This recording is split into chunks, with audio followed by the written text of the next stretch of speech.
So last year, we did a quick tutorial on how to make Cascaron eggs so that you could celebrate a socially distant Easter in the best way possible. That is to say, throwing confetti-filled eggs at your friends and family. This year, I thought I might go a little more in-depth in showing you how to make them yourself. So to get started, you're going to need eggs, obviously. Chicken, preferably, ostrich if you can find them.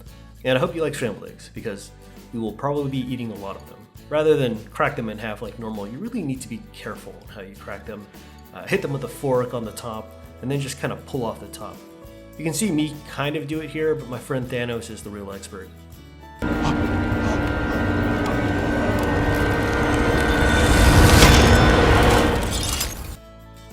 Yeah, just like that. Thank you, Thanos. Just keep doing this for a while, and eventually you'll collect enough eggs to make this worthwhile. Rinse the eggs out after you empty them and set them aside to dry. Then use some chopsticks or something to poke around and twirl around inside the egg after they've dried.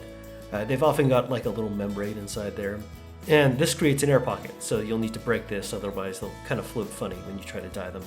Speaking of dyeing the eggs, now it's time to dye them. Now the basic formula that I worked with is 20 to 30 drops of dye per half a cup of hot boiling water, and 10 milliliters or 2 teaspoons of vinegar. And you'll leave the eggs in this bath for about 5 minutes, or maybe longer if you get distracted and forget about them. You can dye both brown eggs and white eggs. They look a little different at the end, but overall, I think they look pretty good. You can see the differences here between the different colors, white eggs on the bottom, brown eggs on top. And as you can see, the brown eggs, when they dye, they look orange, and the blue come out kind of indigo. With the red, it's a much more deep red. Some people don't like dyeing brown eggs, but I think they add to kind of more full color palette. So let these guys dry for 24 hours after you've finished dyeing them. Then we're gonna fill them with confetti. Ta-da, movie magic. It actually takes quite a bit longer. You can roll up a piece of paper to create a funnel and dump some confetti in there. They will get stuck. Just know it's just gonna get messy, so maybe do it outdoors. Finally, now that we've got all this done, let's go ahead and seal these guys up.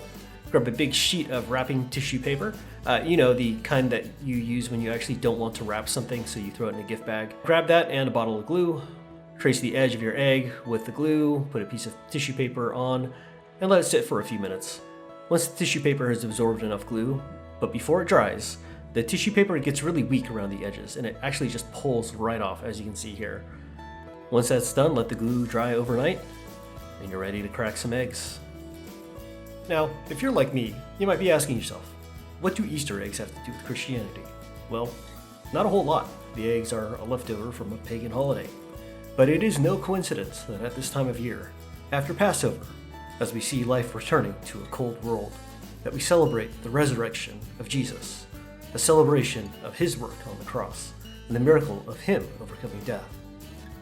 As children around the country search for hidden treasures in eggs, littered around the house, we too are called to look for the good works that God has prepared for us to do in the world that he has placed us in. If you aren't currently doing anything to seek and save the lost, join us here at Coffee with a Christian. Download our app, connect with one of our mentors, and start getting involved in the work of sharing the good news of Christ with others. You'll get matched with people in your neighborhood who want to know more about God. All you have to do is get out there and make time for your neighbors. And the best part of all is that it works with your schedule. So if you have time to waste on this video, you've got time to sign up as a volunteer in the app and buy someone a cup of coffee. Check it out at coffeewithachristian.org.